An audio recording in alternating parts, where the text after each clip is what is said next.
실로암 나를 보내셨다라는 제목으로 하나님 말씀 나누겠습니다. 어, 제가 이번 여름 캠프를 이렇게 진행을 하면서 의도치 않게 이 부상을 얻었는데요. 그러니까 담임 목사님께서 말씀하신 대로 이렇게 목 디스크가 이렇게 좀 생겼습니다.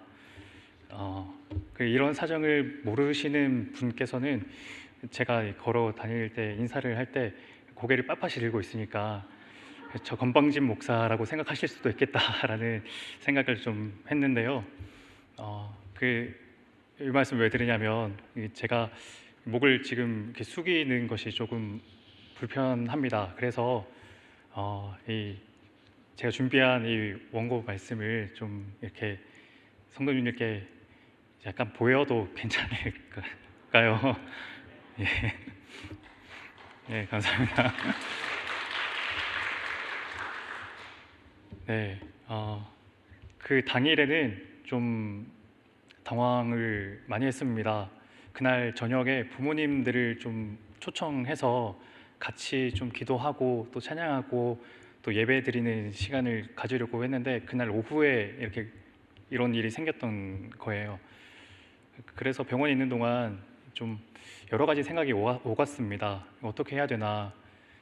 부모님들께는 다 오라고 이렇게 권면을 다 드려놨는데 아프다고 좀 쉰다고 해야 되나 취소를 할까 막 그런 생각까지 하다가 그래도 해야지라는 마음이 들어서 그래서 그날 저녁 하나님께서 무척 은혜롭게 다행히도 그날 그 자리에 있는 모든 초등부 아이들이 방언을 받는다든지 기적을 경험한다든지 그런 뒤집어지는 놀라운 회심의 역사가 막 불같이 일어나진 않았겠지만 그럼에도 저희가 진실된 마음으로 하나님께 찬양하고 기도하고 또 예배했던 그런 시간이었습니다. 그게 참 감사했고요. 그리고 그렇게 아픈 시간을 지금 보내는 동안 주변에서 많은 분들이 좀 격려도 해주시고 또 기도도 해주시고 그런 사소한 말씀 한마디 한마디들이 저에게 얼마나 큰 위로가 되었는지도 모릅니다. 그래서 그런 말들을 들을 때마다 그게 얼마나 감사하고 그것이 얼마나 큰 힘이 되었는지도 모르고요. 그러다 보니까 주변에서 제가 아니라 다른 분들이 어딘가 아프다거나 혹은 좀 어떤 병을 앓고 있는다거나 이런 말씀을 들으면 그 마음이 전과 조금은 어딘가 달라지게 되었습니다. 더 마음이 더 쓰이게 되고 더 그 사람이 생각나면서 기도도 하게 되고 그런 마음이 또 생기더라고요. 오늘 말씀에 맹인이 나옵니다. 맹인이 나오는데 이 맹인을 보는데도 마음이 또 쓰이는 거예요. 날 때부터 맹인이라고 했는데 이 맹인은 날 때부터 얼마나 그 불편함을 안고 살았을까 그런 생각을 하면서 오늘 말씀을 이렇게 준비했습니다. 그런 사람을 오늘 예수님과 제자는 길을 걷다가 발견합니다. 그리고 2절에 보니까 제자들이 예수님께 묻습니다. 제자들이 물어 이르되 라삐여 이 사람이 맹인으로 난 것이 누구의 죄로 인함이니까 자기니까 그의 부모니까. 이 질문에는 전제가 하나 있는데요. 어떤 전제냐면 한 사람이 질병에 걸렸다는 것은 그 사람이 지은 죄가 있어서 그 죄를 하나님께서 그 사람에게 내리는 심판이나 혹은 저주라는 생각입니다. 그런데 그 전제가 정말 맞는지 의심하게 만드는 사람이 눈앞에 있는 거예요. 저 사람은 태어날 때부터, 그러니까 죄를 짓기도 전부터 앞이 보이지 않았는데 그렇다면 저 사람이 지금 앓고 있는 저 질병은 어떻게 된 걸까? 저 사람에게 있는 장애는 어디서 생겨난 걸까? 제자들이 가진 이 전제가 흔들리는 경험을 그 맹인을 보면서 한 겁니다. 그래서 예수님께 묻습니다. 저 사람이 맹인으로 난 것이 누구의 죄입니까? 저 자신의 죄입니까? 또는 그 부모님의 죄입니까? 그러자 예수님께서 대답하시죠. 3절, 예수님께서 대답하시되 이 사람이나 그 부모의 죄로 인한 것이 아니라 그에게서 하나님이 하시는 일을 나타내고자 하심이라. 예수님께서는 제자들의 가지고 있던 이 잘못된 전제를 깨트리시는 동시에 제자들의 생각의 지평을 이렇게 훨씬 넓혀 주십니다. 저 사람이 앞을 보지 못하는 것은 저 사람의 죄나 그 부모의 죄가 유전되어서가 아니라 그를 통해 하나님께서 하실 특별한 목적이 있다는 말씀을 예수님께서는 제자들에게 하시는 거죠.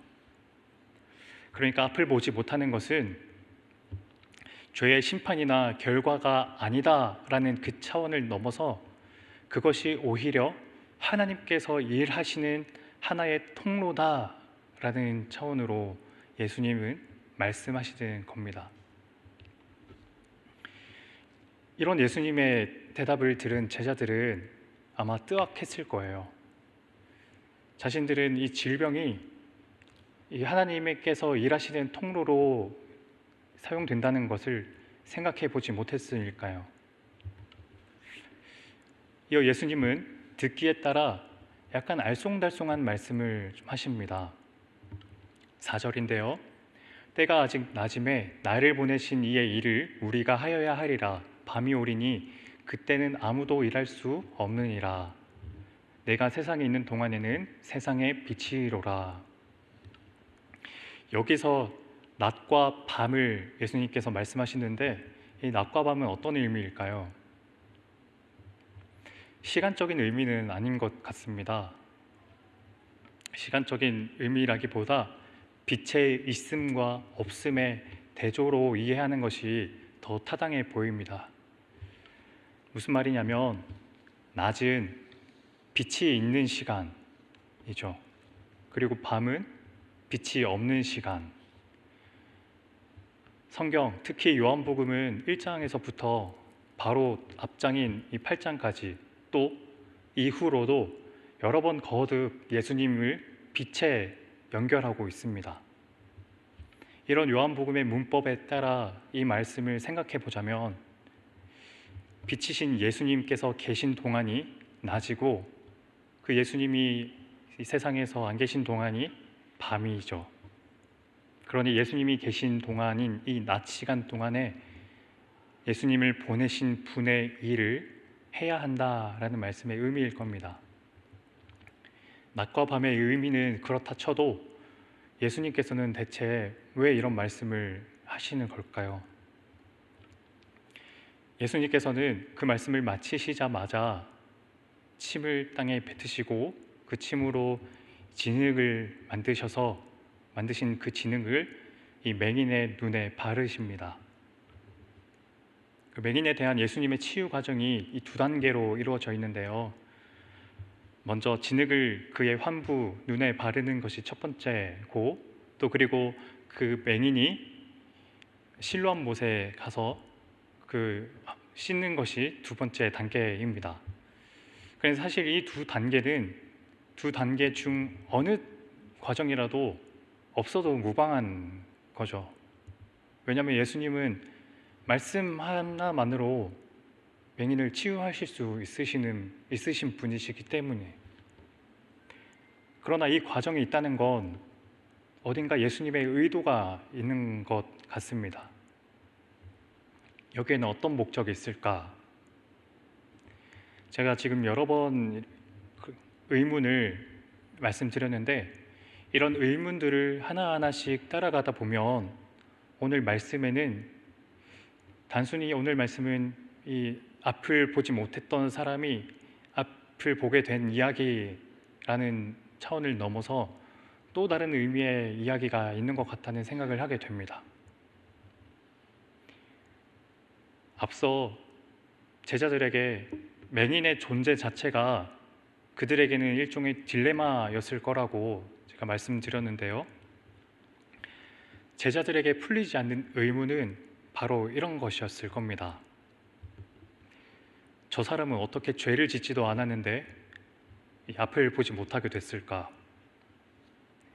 죄를 짓지 않고서도 죄의 결과인 병으로 고통당할 수 있을까? 어쩌면 이런 질문은 그 제자들에게도 해당하는 것이겠지만 앞을 보지 못하던 그 맹인에게 그 누구보다 더 절실하고 유효한 질문은 아니었을까요? 날 때부터 이런 한계를 안고 태어난 그 자신이 그렇게 매 순간 스스로에게 끊임없이 묻고 되물었던 질문, 도저히 풀리지 않는 난제, 자신의 삶이 바로 그런 난제라고 생각하지 않았겠습니까? 어째서 나는 이런 아픔을 겪어야 하는가? 이 아픔의 원인은 내가 죄를 지어서인가? 그러나 죄를 짓기 전부터 내 몸은 이랬는데, 원인과 결과의 인과관계를 도저히 알 수 없는 어려운 그 현상이 자기 자신의 몸 안에서 일어난다는, 그래서 그 자신 자체가 하나의 난제가 되어버린 그 서글픔을 그 맹인이 누구보다 쓸쓸하게 느끼고 있지 않았을까요? 질문이 여기까지 이어진다면 이건 더 이상 그 맹인 한 사람에게만 해당하는 이야기가 아닌 것 같습니다. 바로 세상에 대한 하나님의 다스림, 하나님의 통치, 신정론이죠. 하나님께서 세상을 다스리는데 이 세상에 어떻게 죄가 존재하는가? 선하신 하나님께서 온전하게 창조하신 이 세상에 어떻게 죄의 결과들이 계속 생겨날 수 있을까? 왜 하나님께서 선하게 이끄시는데 누군가는 원인을 알 수 없는 아픔으로 자맥질하며 끊임없이 들어가야 하는가? 이 사람은 죄가 없는데도 왜 이런 아픔을 겪어야 하는가? 원한 것도 선택한 것도 아닌 나 자신의 의도와는 전혀 무관하게 일어나는, 그렇게 해서 나를 고통스럽게 만드는 그런 세상의 일들을 이 맹인은, 또한 저희는 어떻게 이해할 수 있을까요? 우리의 이성으로는 결코 내릴 수 없는 이 질문들이, 무척이나 다급하고 절실한 질문들이 홍수처럼 범람하고 있는 겁니다. 죄의 인과 법칙, 그러니까 맹인을 보고 죄의 원인을 찾으려 했던 이 제자들의 그 질문은 한 치 앞도 내다볼 수 없는 인간이 어떻게든 이해해 볼 수 있는 것을 이해해 보고자 몸부림치는 것일지도 모릅니다. 이런 맥락에서 예수님께서 맹인에게 하신 행동은 어딘가 의미심장한 데가 있습니다.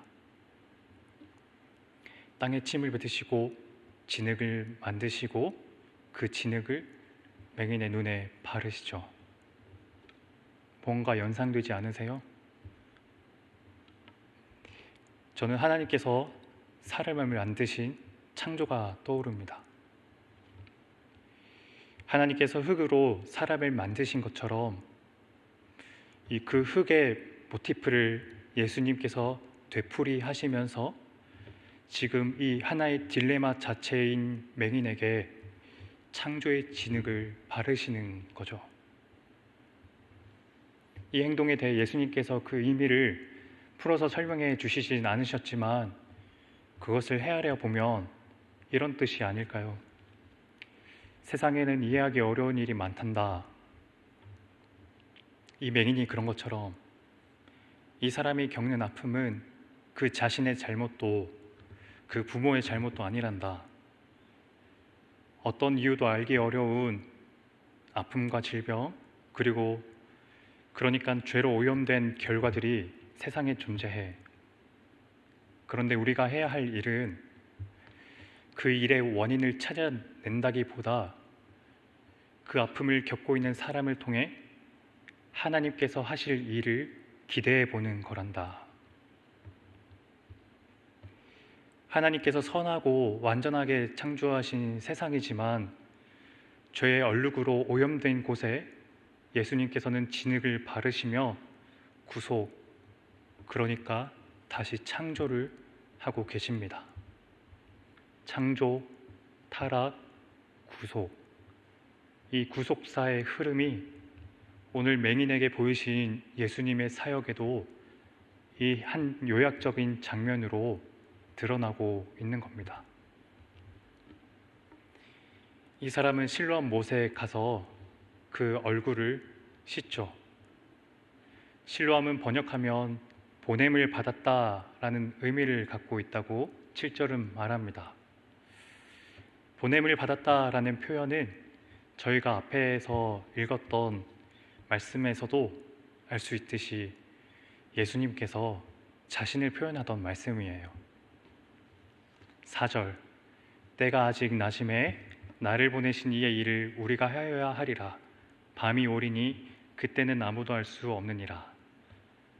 나를 보내신 이, 제가 찾아본 주석에 의하면 어떤 주석에는 요한이 어떤 이유로 이 실로암 못을 보냄을 받았다라는 뜻으로 해석하고 있는지 그걸 알기 어렵다는 그런 대목이 있습니다. 그게 참 흥미로웠는데요. 무슨 의미인가요? 요한이 지금 의도적으로 실로암과 예수님을 연결하고 있는 겁니다. 이 맹인이 치유된 것은 실로암 못에 가서 씻어서 치유된 건 그 실로암 못이 그 물이 효험이 있어서가 아니라 바로 보냄 받으신 그 예수님께 나아갔기 때문에, 그 예수님이 당신의 아픔을 헤아리고 알아봐 줄 줄 알며 남들은 모두 멀찍이 떨어져 그가 왜 다쳤으며 그가 어떻게 병을 얻었으며 그가 왜 어떻게 해서 앞을 못 보게 되었는지 그 원인과 이유를 분석하고 있을 때 예수님은 직접 자신의 손에 진흙을 바르시고 그 사람의 눈에 바르시며 그 아픔에 손을 얹으시며 그것을 해결해 주시는 분이라는 걸 분명히 하기 위해, 그러니까 그분이 참된 실로암이라는 걸 보여주기 위해서입니다. 죄로 얼룩진 세상과 오염을 치유해 주실 수 있는 유일한 분, 선하신 하나님이 다스리는 이 세상에 어째서 죄가 존재하는지, 우리의 이해의 범위를 초과하며 우리를 괴롭히는 수많은 난제들의 유일한 해답을 주시는 분, 그 예수님께서 당신에게 빛을 비추시어 앞을 보게 만드실 수 있는 분이라는 걸 오늘 말씀에서 말하고 있습니다. 그러니 이 사람이 눈이 떠졌다라는 건 단순히 시각이 회복되었다라는 차원을 의미하지 않습니다. 남들 모두가 궁금해했던, 그 자신조차도 이유를 알 수 없었던, 그래서 내 삶 자체가 난죄가 되어버린, 그렇게 스스로를 어둠의 한복판으로 몰고 가는 동안 끊임없이 누군가에게 던졌던 질문, 왜 죄를 짓지 않았는데도 세상에는 고통이 있습니까? 왜 하나님께서 다스리는데도 세상에는 아픔이 존재합니까? 아득한 어둠처럼 깜깜하기만 했는데 예수님께서 손을 대신 그 순간 그의 삶을 구성하던 모든 사고와 가치관과 영적인 그 모든 것이 일제히 밝아진 겁니다. 제가 위에서 짧게 언급한 신정론에 대한 질문들에서 어떤 불신자들은 그래서 하나님은 존재하지 않는다라는 논리를 이끌어내는 논증으로 이용하기도 하는데요. 그렇지만 그에 대해 얼마든지 반박할 수 있는 신학적 이론들이 잘 구축되어 있습니다. 이와 관련해서 소개해주고 싶은 대목이 있는데요. 이건 신학적인 답이라기보다 문학적인 접근으로 이해할 수 있을 것 같습니다. 소설가 한강의 히라버 시간이라는 책에 보면 시력을 점점 잃어가는 한 남자와 그리고 말을 잃어가는 한 여자의 이야기가 담겨 있습니다. 시각을 잃어가는 남자가 시각을 완전히 잃기 전에 만났던 여자에게 이렇게 말하는 대목인데요. 그 남자가 만나던 그 여자도 말을 할 수 없는 사람이어서 필담으로 이렇게 주고받았다 합니다. 이 세계에는 악과 고통이 있고 거기 희생되는 무고한 사람들이 있다. 신이 선하지만 그것을 바로 잡을 수 없다면 그는 무능한 존재이다. 신이 선하지 않고 다만 전능하며 그것을 바로 잡지 않는다면 그는 악한 존재이다. 신이 선하지도 전능하지도 않다면 그를 신이라고 부를 수 없다. 그러므로 선하고 전능한 신이란 성립 불가능한 오류이다. 진심으로 화를 낼 때 당신의 눈은 커지지요. 숫 많은 눈썹들이 치켜 올라가고 속눈썹과 입술이 떨리고 숨을 몰아쉴 때마다 가슴이 벅차게 오르내리지요. 당신은 나에게서 펜을 돌려받은 뒤 수첩에 휘갈겨 썼지요. 여기까지가 남자에게 말한 건데요. 여기에 대한 그 여자의 답입니다. 그렇다면 나의 신은 선하고 슬퍼하는 신이야. 선하지만 세상의 고통을 그저 바라보기만 하고 있다면 그 신은 무능하다는 논증과 또는 그저 전능하기만 하다면 그런 신은 악한 신이라는 논증, 그러므로 신은 선하지도 전능하지도 않다는 논증을 마지막 문장은 짧고도 단 한마디 간명하게 일제히 무너뜨립니다. 그렇다면 나의 신은 선하고 슬퍼하는 신이야.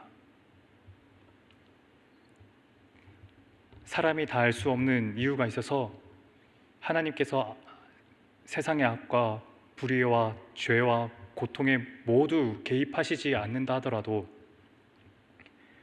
우리는 여전히 그분이 우리를 선하고 올바른 길로 인도하고 계시다는 것을 신뢰하는 것, 그 선한 분이 우리가 이유 모르게 겪고 있는 아픔과 고통을 멀찍이 내다보는 분이 아니라 그 한복판으로 내려와서 그 고통 안에 우리와 함께 하신다는 것, 그 선하고 슬퍼하는 신이 이 땅에 내려와 세상의 여러 슬픔과 아픔을 보시면서 그것들을 하나씩 어루만지면서 죄의 영향으로부터 풀어주시는 사역을 감당하신 것이 바로 오늘 예수님이 하신 사역입니다.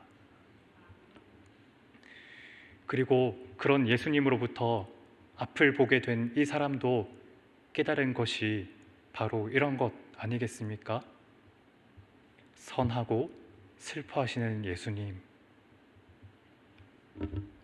그런 예수님을 경험한 건 이 맹인만이 아니라 여기에 모인 저희들도 이미 경험해 본 적 있지 않습니까?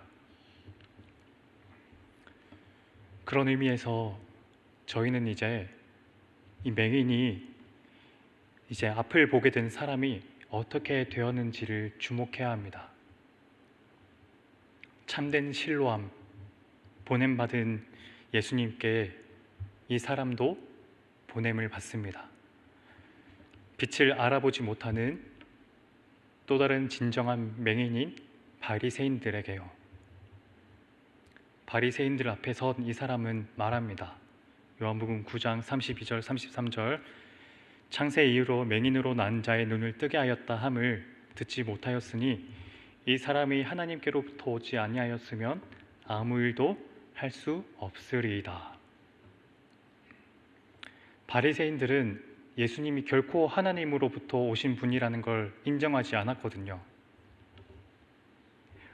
그런 사람들에게 이 사람이 뭐라고 말하나요? 예수님이야말로 하나님께로부터 오신 분이다. 태어날 때부터 앞을 못 보던 내가 이제 앞을 보게 된 것을 봐라. 성립 불가능한 오류인 나 자신이 바로 그 확실한 증거다. 앞을 보게 된 사람이 이제 또 다른 맹인들에게 빛을 비추고 있는 겁니다. 마태복음 5장 16절 우리 다 함께 읽습니다. 시작. 이같이 너희 빛이 사람 앞에 비치게 하여 그들로 너희 착한 행실을 보고 하늘에 계신 너희 아버지께 영광을 돌리게 하라. 아멘. 진정한 맹인인 바리새인 앞에서 이 사람이 했던 증언들 그리고 선한 행실 이런 것들은 저희가 비출 수 있는 빛이 아니겠습니까? 그렇게 저희가 믿는 하나님이 선하지도 않고 무능한 분이 아니라는 걸 우리의 하나님은 선하고 슬퍼하는 분이라는 걸 그 고통과 한품의 한복판에서 우리와 함께하고 계시다는 분이심을 우리의 말과 행실로 끊임없이 그 빛을 세상에 비춰야 함을 믿습니다. 그러려면 저희의 시선이 먼저 트여야 할 줄 믿습니다. 어떤 시선인가요? 알아봐 주는 것. 앞을 보게 된 사람으로서 그 사람이 무엇을 필요로 하고 있는지, 무엇은 아픔을 겪고 있는지 그렇게 보는 것. 우리 국어 표현 중에 비슷한 의미를 가진 이 돌보다 또는 보살피다 라는 표현이 있죠. 두 가지 표현 모두 공통적인 걸 갖고 있는데 그건 바로 보는 것입니다. 돌아보다, 살피다.